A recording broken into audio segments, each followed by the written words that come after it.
Hello friends, welcome to my YouTube channel. आज के इस वीडियो में जो आपका बिहार डीएलएड का 5 जून का सेकंड शिफ्ट का एग्ज़ाम हो गया दोस्तों। 5 जून सेकंड शिफ्ट में पूछे गए हिंदी जीके जीएस के क्वेश्चन इस वीडियो में डिस्कस करेंगे।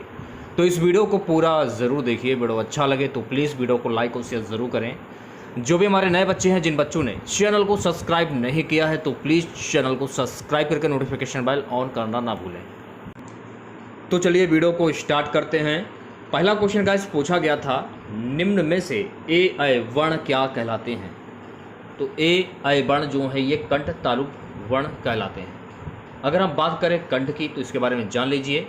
गले पर सामने की ओर उभरा भाग को कंठ कहते हैं, जहाँ से जिन शब्दों का उच्चारण होता है उन्हें कंठ कहते हैं, जैसे कि का, खा, गा, घा और डा।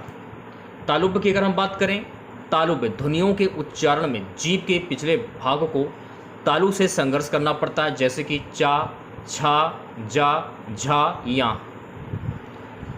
नेक्स्ट क्वेश्चन है गाइस कि आधुनिक युग की मीरा किसे कहा जाता है। तो आधुनिक युग की मीरा महादेवी वर्मा को कहा जाता है।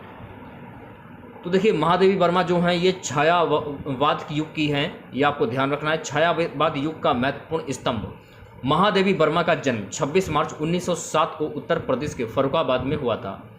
उनकी काव्य में उपस्थिति, वह वेदना और सूक्ष्मता के माध्यम से उन्हें आधुनिक युग की मीरा कहा जाता है। अगला क्वेश्चन देखेगा। अगला क्वेश्चन गाइस पूछा गया था कि शा, शासकोण, सा और हा ये कौन से व्यंजन हैं। देखिए, ये जो व्यंजन है ये संघर्षी व्यंजन कहलाते हैं, ये आपको ध्यान में रखना है। ऊष्म या संघर्षी व्यंजन शा, शा, सा और हा, यानी कि शा शिटी, शा षटकोण, सा से श्रोता, हा से हल, ये ऊष्म या संघर्षी व्यंजन कहलाते हैं। लेकिन अगर ऑप्शन में दिया जाए ऊष्म तो आप ऊष्म पे टिक कर सकते हैं, अगर संघर्षी दिया जाए तो संघर्षी पे टिक कर सकते हैं, या फिर ऊष्म या संघर्षी व्यंजन इस पर भी आप टिक कर सकते हैं। तो कन्फ्यूज नहीं होना है आप लोगों को। तो देखिए, जिन व्यंजनों का उच्चारण करते समय वायु किसी स्थान विशेष पर घर्षण करती हुई या रगड़ती हुई बाहर निकले, जिससे गर्मी पैदा हो, उसे ऊष्म व्यंजन कहते हैं। ये 4 व्यंजन होते हैं, जैसे कि शा, शा से षटकोण, शा से श्रौता, हा से हल।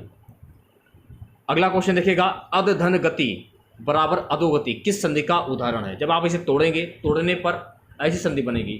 तो मैंने आप लोगों को अपने पिछले वीडियो में बताया था, जहां पर ऐसे बना हो अध धन गति, दे सकते हैं आप लोग, तो ये विसर्ग संधि का उदाहरण हो जाएगा। ठीक है, अगला क्वेश्चन देखिएगा। अगला क्वेश्चन पूछा गया था, निम्नलिखित में से टा वर्ग नहीं है। तो घा ऑप्शन में, तो घा आपका करेक्ट आंसर हो जाएगा। देखिए, टा वर्ग स्पर्श व्यंजन में आता है। टा वर्ग से टा, ठा, डा, ढा से ढक्कन, णा खाली वर्ग आते हैं, जबकि धा वर्ण ता वर्ग से आता है। यह भी आपको ध्यान में रखना है। अगला क्वेश्चन देखेगा। अगला क्वेश्चन गाइस पूछा गया था, इन मुसलमान हरिजनन पर कोटिक हिंदुवार्य कथन किसका है। तो ये कथन जो है ये भारतेंदु हरिश्चंद्र का है, ये आपको ध्यान रखना है। परोपकार में प्रयुक्त संधि पूछा गया था। तो देखिए, जब आप इसे तोड़ेंगे, पर धन उपकार, तोड़ने पर यह हो जाएगी गुण संधि। तोड़ना सीख लीजिए, आपके समझ में आ जाएगा। अब देखिए, गुण संधि की परिभाषा जान लीजिए। जब छोटा बड़ा के साथ छोटी बड़ी हो तो ए बनता है। जब छोटा बड़ा के साथ छोटा ऊ बड़ा ऊ हो तो ओ बनता है। जब छोटा बड़ा के साथ री हो तो अर बनता है, उसे गुण संधि कहते हैं। सो गाइस, नेक्स्ट क्वेश्चन पूछा गया था कि तालुब व्यंजन कौन कौन से होते हैं। देखिए, तालुब व्यंजन चा हुआ, छा हुआ, जा हुआ और झा हुआ। तालु व्यंजन वो व्यंजन होते हैं जिनके उच्चारण में जीभ के पिछले भाग को तालु से संघर्ष करना पड़ता है। वैदिक संस्कृत में चा वर्ग के समस्त अक्षर इसी विसर्ग के हैं, जैसे कि चा, छा, जा, झा, या। हिंदी में इन अक्षरों को फर्श या स्पर्श संघर्षी व्यंजनों के लिए प्रयोग किया जाता है, जो कि पूर्ण रूप से तालुब्य नहीं है। यह आपको ध्यान रखना है। अगला क्वेश्चन देखेगा। सो गाइस, अगला क्वेश्चन पूछा गया था कि प्रयत्न के आधार पर ला किस प्रकार की ध्वनि है। तो प्रयत्न के आधार पर ला जो है ये पार्श्विक ध्वनि है। दूसरे शब्दों में, जिनके उच्चारण में जीवा का अगला भाग मसूड़ों को छूता है और वायु पार्श्व आसपास से निकल जाती है, वे पार्श्विक कहलाते हैं। हिंदी में केवल ला व्यंजन पार्श्विक है, यह भी फैक्ट आपको ध्यान रखना। अगला क्वेश्चन देखेगा। नेक्स्ट क्वेश्चन पूछा गया था, हिंदी के प्रथम गद्यकार हैं। देखिए, हिंदी के प्रथम गद्यकार थे लल्लू लाल। हिंदी के प्रथम गद्यकार लल्लू लाल हैं। इनकी प्रमुख रचना सप्रेम साग्रस है। भारतेंदु हरिश्चंद्र गद्य साहित्य के प्रथम युग भारतेंदु युग के प्रवर्तक हैं। ये भी आपको फैक्ट ध्यान में रखना है। अगला क्वेश्चन देखिए, पूछा गया था कि निरर्थक का संधि विच्छेद क्या होगा। तोड़ने पर नी धन अर्थक, यहाँ पर हो जाएगी विसर्ग संधि। ये भी फैक्ट आपको ध्यान रखना। अगला क्वेश्चन देखिएगा, चिड़िया आकाश में उड़ रही हैं, इस वाक्य में उड़ रही क्रिया किस प्रकार की। तो चिड़िया आकाश में उड़ रही ना, ये पूछा जा रहा, तो इस वाक्य में हो जाएगा आक्रामक क्रिया। आक्रामक क्रिया, जैसे कि चिड़िया आकाश में उड़ रही है, इस वाक्य में उड़ रही जो है ये क्रिया आक्रामक है। आक्रामक क्रिया का अर्थ क्या होता है, कर्म के बिना यदि वाक्य में प्रयुक्त क्रिया का प्रभाव एवं फल कर्ता पर पड़ता है, अर्थात तो वाक्य में कर्म का प्रयोग नहीं होता है, तो उसे हम आक्रामक क्रिया कहते हैं। ठीक है, अगला क्वेश्चन देखिएगा, देवनागरी लिपि का सही विकास क्रम क्या है। देखिए, पहले ब्राह्मी लिपि आ जाएगी, उसके बाद गुप्त लिपि, फिर नागरी लिपि, फिर उसके बाद देवनागरी लिपि। ये भी आपको ध्यान में रखना है। नेक्स्ट क्वेश्चन देखिएगा, पृथ्वीराज रासो के रचनाकार कौन है। ये क्वेश्चन पूछा गया था। तो पृथ्वीराज रासो के रचनाकार हैं चंद्रबरदाई। पृथ्वीराज रासो हिंदी भाषा में लिखा एक महाकाव्य है, जिससे सम्राट पृथ्वीराज चौहान के जीवन और चरित्र का वर्णन किया गया है। इसके रचयिता चंद्रबरदाई पृथ्वीराज के बचपन के मित्र, उनके राजकवि थे और उनकी युद्ध गाथाओं के समय वीर रस की कविताओं से सेना को प्रोत्साहित भी करते थे। अगला क्वेश्चन गाइस पूछा गया था कि मुझे तोड़ लेना वनमाली, उस पथ में देना तुम फेंक, मातृभूमि पर शीश चढ़ाने जिस मत जावे वीर अनेक। प्रस्तुत पंक्तियों के रचयिता कौन है। तो इसके रचयिता हो जाएंगे माखनलाल चतुर्वेदी। नेक्स्ट क्वेश्चन पूछा गया था कि पंचवटी में कौन सा समास होगा। अब देखिए, पंचवटी, तो पंचवटी तो यहाँ पर संख्यावाची शब्द निकल रहा है, तो जहाँ पर संख्यावाची शब्द होता है तो वहाँ पर द्विगु समास हो जाता है, जहाँ पर योजक चिन्ह होता है वहाँ पर द्वंद्व समास हो जाता है। तो ये आपको ध्यान रखना है।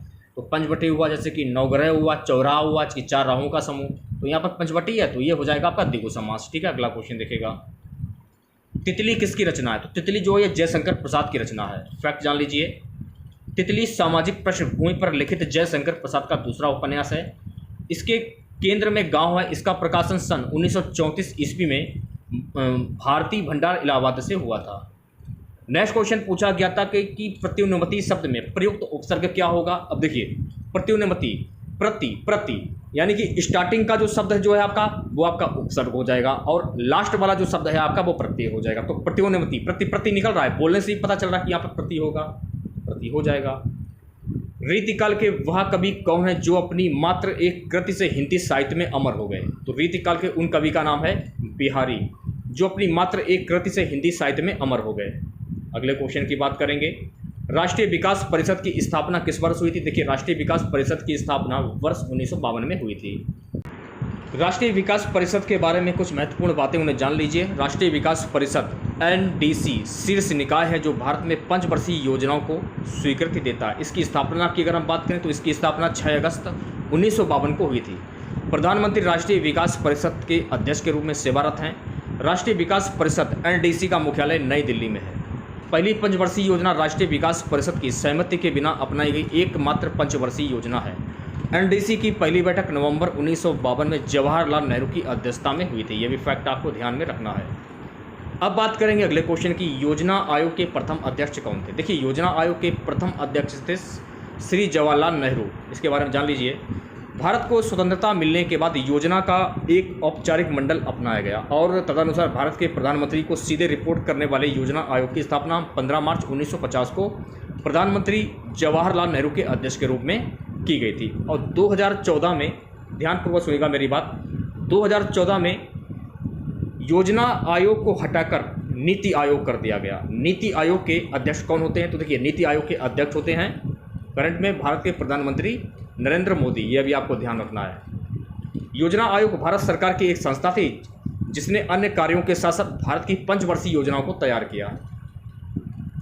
नेक्स्ट क्वेश्चन, भारत में प्रथम ग्रामीण बैंक की स्थापना कब की गई। तो भारत में प्रथम ग्रामीण बैंक की स्थापना 2 अक्टूबर 1975 को की गई।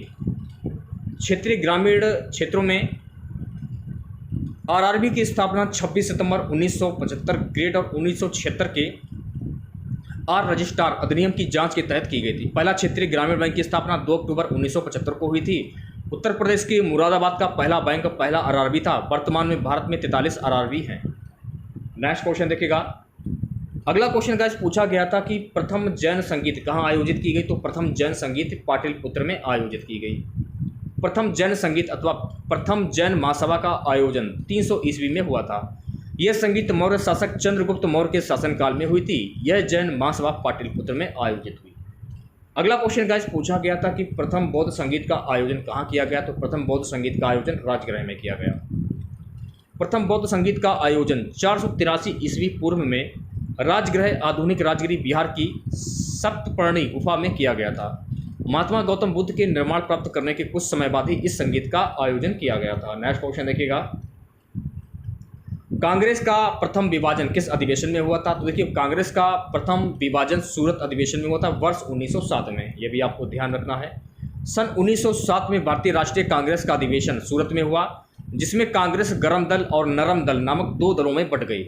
इसी को सूरत विभाजन कहते हैं। 1907 के अधिवेशन की अध्यक्षता रास बिहारी घोष ने की थी, यह भी फैक्ट आपको ध्यान रखना। अगला क्वेश्चन देखेगा।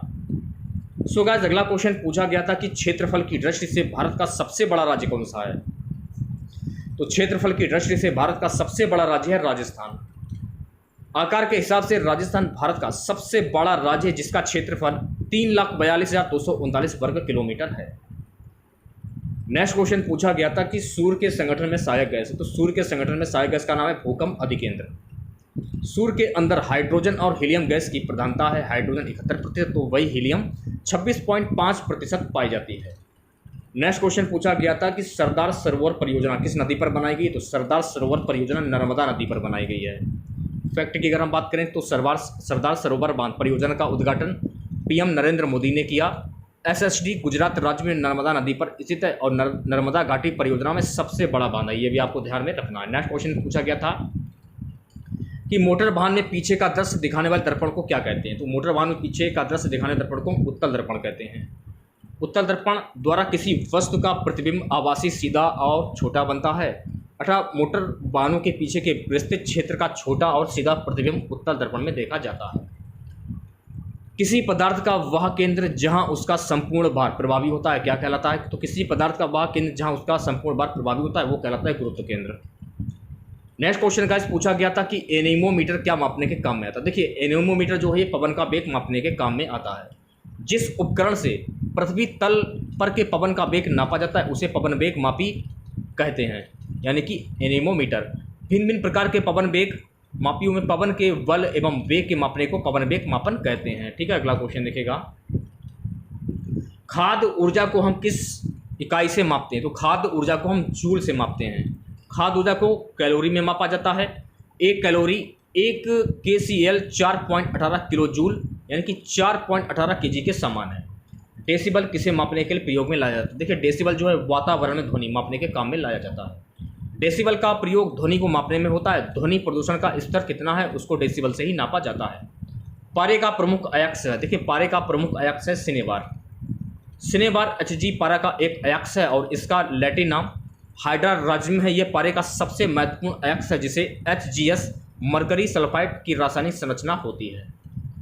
जर्मन सिल्वर किसका मिश्रण होता है, तो गाइस जर्मन सिल्वर जो है तांबा, जस्ता एवं निकल का मिश्रण होता है। जर्मन सिल्वर तांबा, जस्ता और निकल का मिश्र धातु है। कभी कभी इसमें सीसा और टिन भी होता है।